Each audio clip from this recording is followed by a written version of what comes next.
Hello friends, welcome back to my channel Nanny Classes. Today we are going to learn future continuous tense. What is future continuous tense? What is the structure of future continuous tense? Positive sentences, negative sentences and interrogative sentences. At first, positive sentences structure. How to form positive sentences? Subject plus will, shall, be plus ing in first form of verb, then object. Subject के साथ will और shall का use होता है. After that be and verb की first form में ing use होता है. इन मॉडर्न इंग्लिश will का यूज ज्यादा होता है. shall का यूज I और we के साथ होता है, बट हम will का यूज भी कर सकते हैं. मॉडर्न इंग्लिश में will का यूज ही होता है. Number 1, see the examples. Number 1, they will be cooking food at this time. वे इस समय तक खाना खा रहे होंगे. They will खाना बना रहे होंगे. They will be cooking food at this time. वे इस समय खाना बना रहे होंगे. She will be singing at home. वह घर पे गाना गा रही होगी. The teacher will be teaching in the class. Teacher class में पढ़ा रहा होगा. They will be going home. वे घर जा रहे होंगे. Mom will be watching TV. Mom TV देख रही होंगी. They will be working in the office. Way office में काम कर रहे होंगे. These are the examples of future continuous tense positive sentences.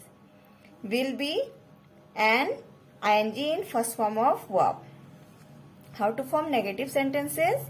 Subject, will, shall plus not plus be, then ing in first form of verb. Subject सबसे पहले, after that will, then not, then be and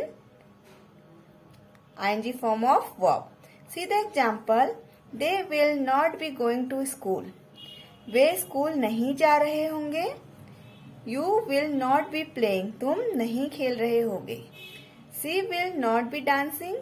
वह dance नहीं कर रही होगी. The teacher will not be teaching in the class. Teacher class में नहीं पढ़ा रहा होगा. They will not be reading books. Way book नहीं पढ़ रहे होंगे. Mother will not be cooking food. Mother खाना नहीं बना रही होगी. Subject, will, then not, then be and ing in first form of verb. Okay, this is the structure of future continuous tense negative sentences. Now, what is the structure of interrogative sentences? How to form interrogative sentences? Future continuous tense interrogative sentences. See here, will, shall plus subject plus be plus ing in first form of verb, then object. Interrogative sentences में will का use पहले होता है. After the subject then be का use होता है and verb की first form में ing का यूज होता है. See the example. Will he be going to Mumbai. क्या वह मुंबई जा रहा होगा. Will I be cooking food at home. क्या मैं घर में खाना बना रहा हूँगा. Will she be singing song in the party. क्या वो पार्टी में गाना गा रही होगी. Will they be dancing. क्या वो डांस कर रहे होंगे. Will you be playing games. क्या तुम गेम्स खेल रहे होगे. Will we learning our lessons in the class. क्या हम क्लास में अपना लेसन लर्न कर रहे होंगे.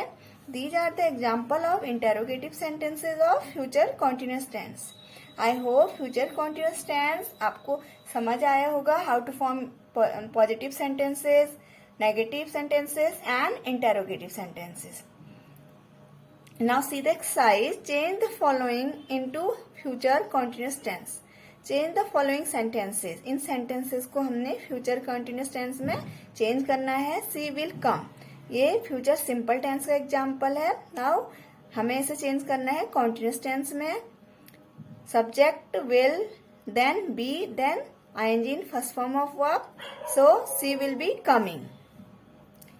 She will come future simple tense and continuous कैसे फॉर्म करेंगे? सी विल बी कमिंग, वह आ रही होगी। सी विल कम, वह आएगी। She will come, she will be coming, वह आ रही होगी। आई विल हेल्प, मैं हेल्प करूंगा। Future simple and future continuous, I will be helping, मैं हेल्प कर रहा होऊंगा। The baby will laugh, baby हंसेगा। Future simple, the baby will be laughing, बच्चा हंस रहा होगा। Future continuous, they will walk, वे वॉक करेंगे। दे विल बी वॉकिंग, वे वॉक कर रहे होंगे। आई विल डांस, मैं डांस करूंगा। आई विल बी डांसिंग, मैं डांस कर रहा हूंगा। So these are the sentences of future simple and we have changed it in future continuous tense. Thanks for watching. I hope you like the video. For more videos, please like, share and subscribe my channel.